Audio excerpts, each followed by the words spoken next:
तो दोस्तों, इस वीडियो के माध्यम से जो भी मैंने आपको योग अभ्यास बताए है, अगर आप ये अभ्यास मात्र 15 दिन तक सुबह और शाम डेली करते हैं तो आपको मात्र 1 महीने के अंदर सारी जो भी आपकी साइटिका दर्द की समस्या है, या आपको सर्वाइकल दर्द की समस्या है, या आपको पैरों में झंझनाहट की समस्या है, किसी भी प्रकार की आपकी रीढ़ की हड्डी की समस्या है, वो जड़ से खत्म हो जाएगी। अगर आपको भी कमर दर्द की समस्या है और आप दवाइयाँ खा खा कर परेशान हो चुके हैं, सुबह बिस्तर से उठने में दर्द होता है, ज़्यादा देर बैठने पर कमर अकड़ जाती है, या झुककर कोई सामान उठाने में आपको बहुत ज़्यादा तकलीफ होने लग जाती है, तो ये वीडियो आपके लिए बहुत ही महत्वपूर्ण होने वाली है। दोस्तों, आपको यह जानकर हैरानी होगी कि आज के समय में लगभग 10 में से 7 लोग किसी न किसी प्रकार के बैक पेन की समस्याओं से परेशान है। सबसे दुख की बात यह है कि लोग दर्द को कम करने के लिए केवल पेन किलर ले लेते हैं, लेकिन कभी यह समझने की कोशिश नहीं करते कि आखिर उनका कमर में दर्द क्यों रहता है। अगर आज आपने इस वीडियो को पूरा देख लिया तो आपको समझ में आ जाएगा कि बैक पेन होता क्यों है, कौन कौन सी गलतियां इसे बढ़ाती है, और कौन कौन से हमें योगाभ्यास करने चाहिए, और आपको कौन कौन से घरेलू उपाय करने हैं जो आपकी बहुत ज्यादा मदद कर सकती है, और किन बातों का आपको सबसे ज्यादा ध्यान रखना है जिससे आपको कभी पेन बिल्कुल भी ना हो। तो चलिए स्टार्ट कर लेते हैं। सबसे पहले दोस्तों समझ लेते हैं कि बैक पेन असल में होता क्या है। हमारी रीढ़ की हड्डी यानी स्पाइन हमारे पूरे शरीर का मुख्य यानी कि एक आधार होता है। जब हम घंटों तक गलत तरीके से बैठे रहते हैं, मोबाइल झुककर चलाते हैं, अचानक भारी वजन उठाते हैं, एक्सरसाइज नहीं करते हैं, शरीर में विटामिन डी की कमी होना और कैल्शियम की कमी होना ज्यादातर हमारी हड्डियों को कमजोर बना देती है, और यही कारण हमारी कमर दर्द की समस्या बढ़ने लग जाती है। शुरुआत में केवल हल्का दर्द होता है, लेकिन अगर समय रहते ध्यान नहीं दिया जाए तो यही दर्द आगे चलकर साइटिका, स्लिप डिस्क, सर्वाइकल और नस दबने जैसी समस्याओं का कारण भी बन सकता है। अब मैं आपको बताने वाला हूँ बैक पेन होने के कुछ मुख्य कारण क्या है। कि सबसे पहले आप घंटों तक कुर्सी पे जो बैठे रहते हैं, ये सबसे बड़ी आपकी गलती है। सारी गतिविधियां नहीं करते हैं, मोटा आपका तेजी से बढ़ता जा रहा है, आप गलत खान पीन रखते हैं, विटामिन डी और कैल्शियम की कमी भी आपके शरीर के लिए बहुत ही खतरनाक साबित हो सकती है, और ज्यादा स्ट्रेस लेना जो शरीर की लाइफस्टाइल को खराब कर देता है, और एक्सरसाइज को बिल्कुल भी नहीं करना। ये आपकी दिनचर्या पे डिपेंड करता है कि आप सुबह से शाम तक क्या कर रहे हैं। अगर आप अपनी दिनचर्या को स्वस्थ रखेंगे और दिनचर्या को सही रखेंगे तो आपके जीवन में कभी भी किसी प्रकार की कोई भी समस्या नहीं आएगी। दोस्तों, अगर आपको सुबह उठने के बाद कमर में अकड़न महसूस होती है, ज्यादा देर खड़े रहने पर दर्द बढ़ने लग जाता है, झुकने में परेशानी होती है, या दर्द पैरों तक जाने लगता है, तो आपको इसे नजरअंदाज नहीं करना चाहिए। अब बात करते हैं कि आपको कौन कौन से योग अभ्यास करने चाहिए। तो चलिए स्टार्ट कर लेते हैं। सबसे पहले आपको एक आराम स्थिति में बैठ जाना है, और क्या करना है यहाँ पे, हमें सबसे पहले करना है अपनी रीढ़ की हड्डी को आराम देना है। रीढ़ की हड्डी को हम कैसे आराम देंगे, तो चलिए स्टार्ट कर लेते हैं। और यहाँ पे दोनों हाथ ऊपर की ओर लेके जाएंगे और श्वास छोड़ते नीचे की ओर, फिर ऊपर श्वास भरते हुए लेके जाएंगे और श्वास छोड़ते नीचे की ओर, फिर दोनों हाथ ऊपर श्वास भरते हुए और श्वास छोड़ते नीचे की ओर, फिर ऊपर की ओर श्वास भरते हुए और श्वास छोड़ते हुए नीचे की ओर। ध्यान रहे, अगर आपको कमर में ज्यादा दर्द हो रहा है तो आप थोड़ा थोड़ा हल्का हल्का करिए। जब आप इस अभ्यास को लगातार 4 से 5 दिन कंटिन्यू करेंगे तो आपकी कमर की जितनी भी मसल्स टाइट हो चुकी थी वो अब रिलैक्स होने स्टार्ट हो जाएगी। तो चलिए स्टार्ट कर लेते हैं। 5, 6, 7, 8, 9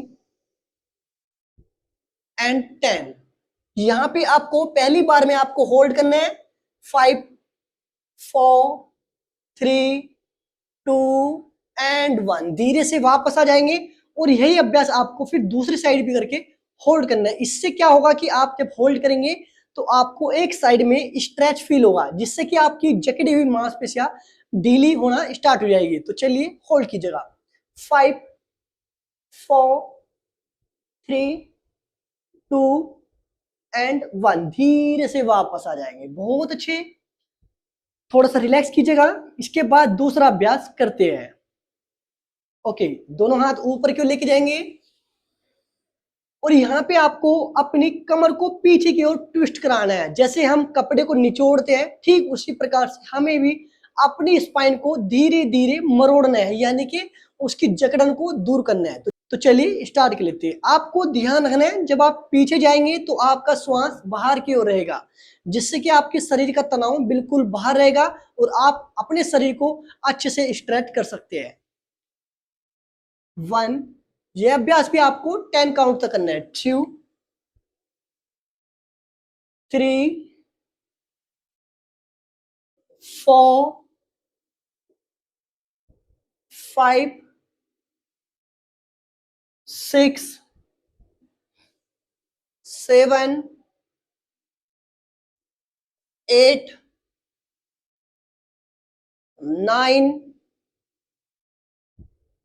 एंड 10। अब आपको वन साइड होल्ड करके रखना है। 5, 4, 3, 2 एंड 1। अब यही अभ्यास आपको दूसरी साइड भी होल्ड करना है। होल्ड कीजिएगा। 5, 4, 3, 2 एंड 1। रिलैक्स करेंगे, धीरे से वापस आ जाएंगे। मैं आपको इस वीडियो के माध्यम से वही अभ्यास बताने वाला हूं जो आपके लिए बहुत ही महत्वपूर्ण है। तो चलिए अब तीसरा अभ्यास कर लेते हैं, जिसको बोलते हैं कैट एंड काउ। तो सबसे पहले आपको एक टेबल पोज के पोस्चर में आ जाना है, लाइक ऐसे। सबसे पहले आपको इस स्थिति में आ जाना है। आपको कुछ चीजों का विशेष ध्यान रखना है, जैसे कि आपका घुटना और हिप आपका एक लाइन में होना चाहिए और हाथों के बीच में आपका गैप उतना होना चाहिए जितने आपके छाती के बीच में रहता है। यहाँ पे श्वास भरते ऊपर लेके जाएंगे और कमर को जितना आप अंदर की ओर रखेंगे उतना आपके लिए बहुत ही बेहतर रहेगा। और ऊपर गर्दन उठाएंगे तो श्वास भरना है और श्वास छोड़ते नीचे की ओर। यहाँ पे आपको अपनी नाभि को देखना है। श्वास भरते ऊपर और श्वास छोड़ते नीचे। श्वास भरते ऊपर और श्वास छोड़ते हुए नीचे। श्वास भरते ऊपर और श्वास छोड़ते नीचे। श्वास भरते ऊपर और श्वास छोड़ते हुए नीचे। श्वास भरते ऊपर, श्वास छोड़ते हुए नीचे।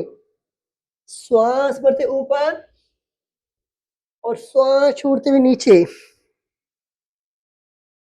ओके, ये अभ्यास आपको कम से कम 5 से 10 बार जरूर करना है। इससे कि आपकी पूरी कमर की जो भी मांसपेशियां अकड़ चुकी थी वो ढीली पड़ जाएगी और आपकी नसों को भी आराम मिलेगा और आपके पूरे शरीर बिल्कुल रिलैक्स रहेगा और आपको कभी भी कमर में दर्द नहीं होगा। और चौथा अभ्यास कर लेते हैं हम भुजंग आसन, यानी कि कोबरा पोज। कोबरा पोज में आने के लिए आपको मैट पे लेट जाना है, यानी कि पेट के बल। तो सबसे पहले हम लेट जाते हैं। मैं आपको वही अभ्यास करा रहा हूं जो आपके लिए बहुत ही बेहतर है। तो सबसे पहले आपको पेट के बल लेट जाना है, पैरों को आपस में मिलाकर रखेंगे और ध्यान रहे अगर आपको ज्यादा दर्द हो रहा है तो धीरे धीरे करेंगे। ओके, आप दोनों हाथों को कंधे के बराबर में रखेंगे। आपकी कोहनी बाहर नहीं होनी चाहिए। अगर आप कोहनी को बाहर रखेंगे तो आप उठा नहीं पाएंगे, यानी कि हमें अपनी कोहनी को अपनी बॉडी से टच रखना है। और यहाँ पे श्वास भरते ऊपर और श्वास छोड़ते नीचे। श्वास भरते ऊपर, श्वास छोड़ते नीचे। श्वास भरते ऊपर, श्वास छोड़ते नीचे। श्वास भरते ऊपर और श्वास छोड़ते नीचे। श्वास भरते ऊपर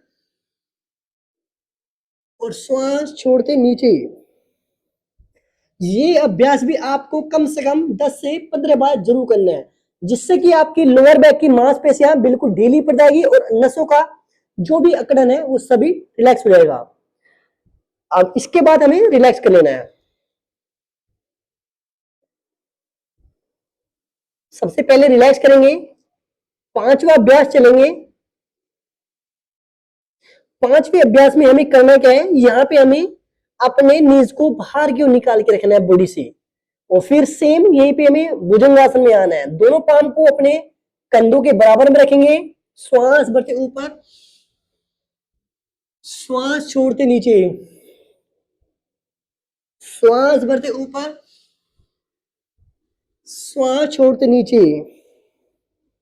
ये अभ्यास आपको धीरे धीरे करना है, इससे दर्द आपका बढ़ सकता है, लेकिन आपको बहुत धीरे धीरे करना है। श्वास भरते ऊपर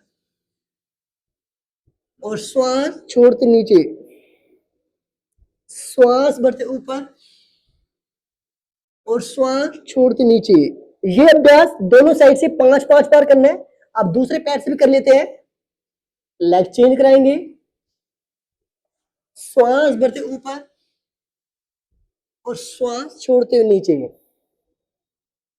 श्वास भरते ऊपर और श्वास छोड़ते हुए नीचे, श्वास भरते ऊपर और श्वास छोड़ते हुए नीचे, श्वास भरते ऊपर और श्वास छोड़ते हुए नीचे। ओके, यहाँ पे रिलैक्स कीजिएगा और दोनों पाम को अपने फेस के नीचे लेके आएंगे। लास्ट अभ्यास जो कि आपके लिए बहुत ही महत्वपूर्ण है, जिनको भी साइटिका दर्द की समस्या है उनके लिए बहुत ही महत्वपूर्ण, बहुत ही ज्यादा महत्वपूर्ण है। और जिनकी कमर की नसें दबी हुई है या कमर से लेकर आपके पैरों तक झंझनाहट जाती है, उनके लिए बहुत ही महत्वपूर्ण होने वाला है ये आखिरी अभ्यास। सबसे पहले आपको दोनों पाम को अपनी चीन के नीचे और यहाँ पे आपको श्वास भरते हुए ऊपर की ओर, श्वास छोड़ते नीचे की ओर। अपने लेग्स को इतना उठाइएगा ताकि आपके यहाँ पे प्रेशर आ जाए। इतना आप लेके जाएंगे पैर को ऊपर श्वास भरते हुए, जो आपके कमर के ऊपर प्रेशर बना सके। फिर डाउन लेके आना है। दोनों पैर से आपको कम से कम 5 से 10 बार करना है, यानी कि दोनों पैर से 10 बार करना है। ओके, श्वास भरते ऊपर, छोड़ते हुए नीचे, श्वास भरते ऊपर, छोड़ते हुए नीचे, श्वास भरते ऊपर, छोड़ते हुए नीचे, श्वास भरते ऊपर, छोड़ते हुए नीचे, श्वास भरते ऊपर, छोड़ते हुए नीचे, श्वास भरते ऊपर, छोड़ते हुए नीचे। एंड इसके बाद आपको रिलैक्स कर लेना है। मैं आपको 4 से 5 या 5 से 6 बार करके दिखा रहा हूं, लेकिन आपको कम से कम 10 बार तो आपको कंटिन्यू करते रहना ही है। रिलैक्स करेंगे,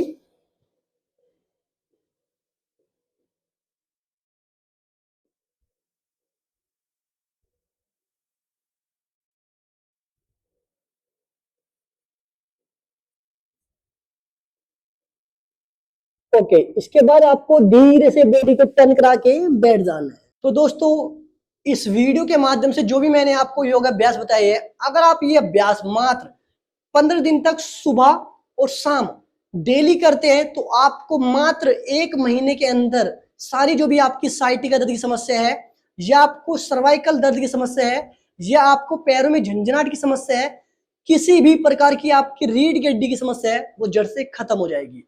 बस आपको ध्यान रखना है कि ज्यादा देर तक आपको बैठे बिल्कुल भी नहीं रहना है, वजन बिल्कुल भी नहीं उठाना है और ज्यादा झुककर कार्य बिल्कुल भी नहीं करना है, ना ही आपको ज्यादा तेज दौड़ना है, जिससे कि आपकी समस्याएं बढ़ सकती है।